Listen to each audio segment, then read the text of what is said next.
Welcome to People. I'm Shirley Lin. Today, I'm really honored to have a doctor in the studio with me. He is Robert Chung, who is an attending physician of the Department of Anesthesia at Linkou Chang Memorial Hospital. So it's really my pleasure to have him here because I got curious about anesthesia and just the field of it. But anyway, let's meet Dr. Chung. Hi, doctor. Hi. Oh, sorry. Can I call you Robert or should I call you Dr. Chung? Yeah, Either way? Either way. Okay.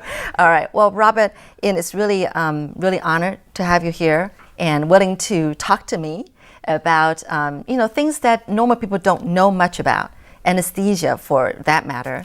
But before that, how did you get into medicine? Can we go back and talk about, it's like people kind of look up to people who are doctors, so was it your choice to study medicine? Have you always wanted to study medicine? I choose medicine to be my career. Maybe it's because my parents' expectation.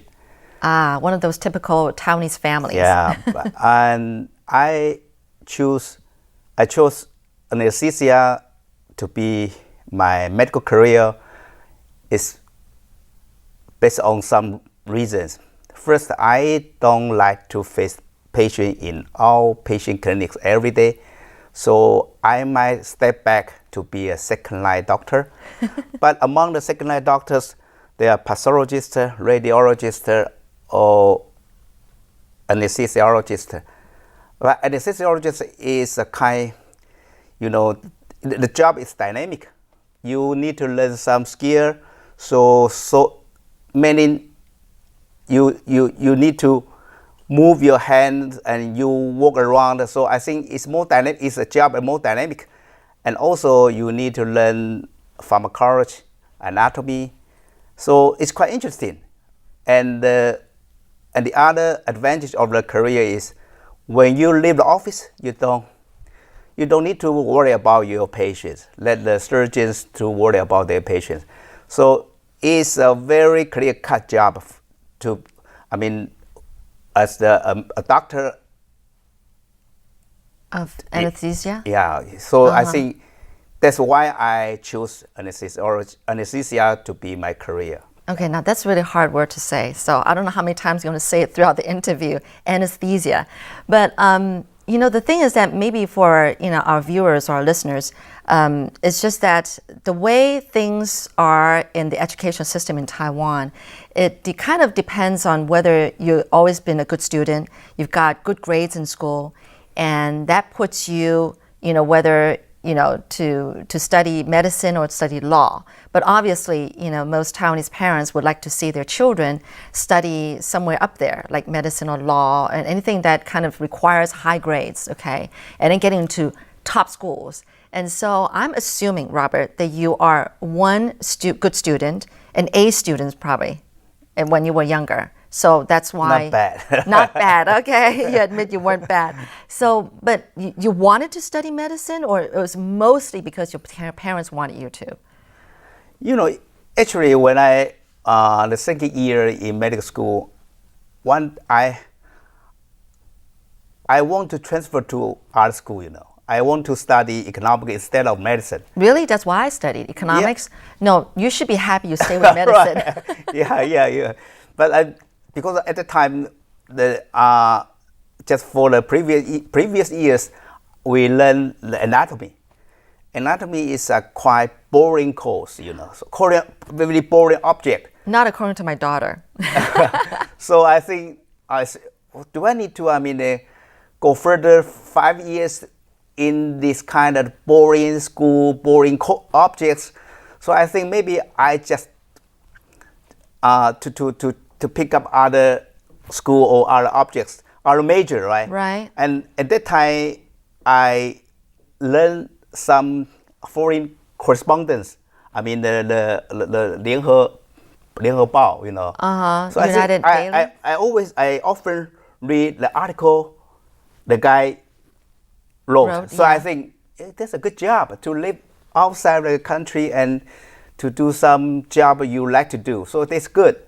But you like writing? I try to be like write a good article, but I'm not good at writing. But my wife is a good writer, I think. Okay. But all the thinking was poured cold water by my parents. So you just stay there. I mean, don't try anything else. Really? So I think, okay, fine. So I try to survive in the later 5 years. I see. And I survived and I graduate. So I pick up the might as well become a doctor. Right. Now, you have 4 brothers, you're saying. Well, including you. 3 brothers, yeah. 3 brothers, okay, 3 brothers. And any of them in medicine? No. You're the only one? Yeah, no. And where are you in the lining? Are you the oldest? No, I am the third. You're the third Yeah. child, okay. So you actually have a movie director in your family, and then my younger brother, your younger brother, and then your 2 others are in my elder brother, one in Australia and used to work in IBM company. Yeah. Wow, that's prestigious company. And my first my first older brother, he owned a company, a design house. Your parents must be very content with the 4 of you because you're all very successful, have a great career, great dream. But I see your frown on your face. Why? You see, maybe they are proud of his children. Maybe my parents proud of their children for some time. But most of the time, we are not with them. We are not with them, all the time. I mean, all of us, live 100 miles from them. But my parents live in Pindong. Right. So I think maybe when they getting older, they like to someone to take care of them and to stay with them. So I think it's hard to say. They may be satisfied for some time, but most of the time I feel lonely, I think. Yeah. Oh, well, that's just how it is, isn't it? Right. Yeah. This is the way life is. Yeah. But the thing is, are you happy with what you're doing now? Isn't that more important than making our parents happy? The thing I will feel, satisfied with, come from my family. I have a very, it's good family. I have a wife and two sons, but I don't need to worry much about them. And then it's quite nice. Maybe I'm quite satisfied with my family. Good. So that's place I feel happy. Mm-hmm. Not feel happy from making money or from the medical school or from the medical field, medical job. But actually, you can say that this kind of job I can help people every day. Mm-hmm. Sometimes I feel good when I help people, but sometimes it just when you get used to the kind of job, you don't feel that much. Okay. But so you need to feel something good from other than your job. Yeah, other than my jobs. Yeah. So you're happy with your family. Yeah. You're happy with your sons. Are your sons going to walk in your footsteps, become doctors too? No, not either. Deep inside, I really like them to step my foot. To be a doctor. But you do. Oh, but, okay. But no, I don't force them to do that. Yeah. Right. Okay. Yeah. Good. So what are they pursuing? How old are they? They're just in the university. Oh, they're in university. Yeah, so one is going to UBC for first year, and then my other one is the 3rd year in school. Yeah, in university. Okay. Yeah. And what are their majors? City job. Electronic. Okay. Electrical engineering. Yeah, right. Just like just like that. The many young students like to do. Yeah. That's a very manly major. Yeah, but nowadays. Well, that's good. As long as their father's happy with what they're pursuing, that's as long as they're happy too, and that you're happy. And, very sure. Yeah. Like giving them the freedom to have to choose what they want, right. to choose what they enjoy doing. Yeah, right. Right. All right. So at least you do feel an accomplishment, like you're taking care of people. Because my second daughter, who is going to start studying nursing, and it's her choice. and it's always been her dream ever since when she was young, to take care of people. She just loves taking care of people. And she would tell my parents and my in-laws that when you get sick, don't worry, I will take care of you. You know? Yeah, she has this responsibility, and she loves taking care of people. She has big loving heart for people. So we look up to people like you who save people's lives, you know? Because, I mean, ultimately, no matter what dreams we have in life, don't you think that health is the most important thing? Because if you don't have health, don't even talk about pursuing any dreams. Right. This is what we think. Yeah. And, right? You know what I'm talking about? Yeah, right. Sure, yeah. Yeah. So I think that's why people always look up to doctors. You know, even though I think some of us do, I mean, most of us probably do realize that doctor's job is very, very exhausting. It's not anything really, you know, it's not really humanistic in a way, you know, a kind of career. But you know, we know that we need you guys. You know, just like we need your daughter. The same thing, you know. Well, that's yes. Their future is very important to us, you know, in the future. To be either a nurse or a physician, I mean, we had to have a heart, you know, for the patient to take care of patients. You know. Actually, the job is very exhausting. It's very tiring. So you need a heart to sustain yourself and going on and on. So it's not easy. So when you choose a job, when you choose this career, you need to ask yourself, is this job really fit you or not? Yeah. But most traditional parents, Taiwanese parents, don't think that. They just kind of they care more about themselves, you know, or they care about their face. Because at least my daughter, when she was talking to some friends, trying to decide whether she really wants to go into nursing, she actually talked to some friends who are already nurses. Right. Or actually they call them, they have a different name now, 护理师, which is, what's the actual... I mean, a higher rank of in the career. Okay. But anyway, she talked to some nurses, and she said she could tell by the way talking to these nurses whether they like their job or, I mean, those who like their job and those who don't really like their jobs. You could just tell from the way they talk about their jobs. It should be very easy to tell. I know. So she really felt that. But she gets an excitement when she visits hospitals. Like, for example, when my mother-in-law was just in a hospital over appendicitis.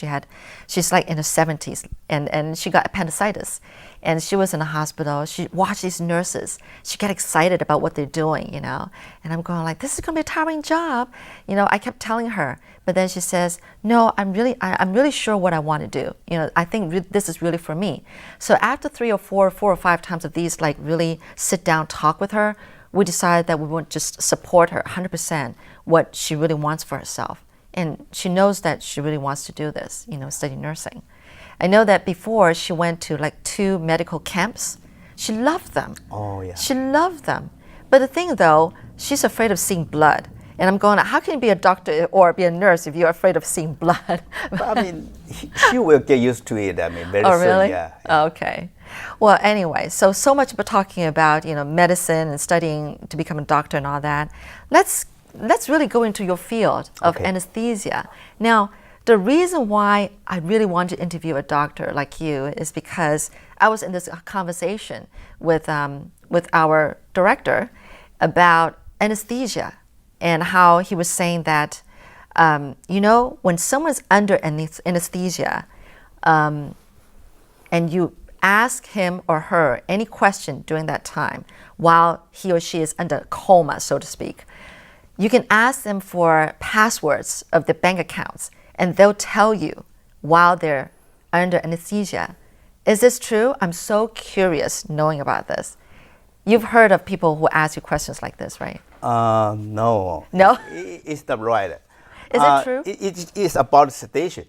Yes. Yeah, when we say sedation, there are 2 levels of sedation, light or heavy. At a light sedation level, people won't get sleep, and you can ask him anything. He can answer you. But at that time, because the defense mechanism is, totally Down. So the patient don't have any defense. So what you are asked, he will answer. Really? But we can use this kind of, but maybe in psychology clinics, they can use this kind of the method to know what the patient thinking about it in their life. Right. But it's not very difficult to get the level.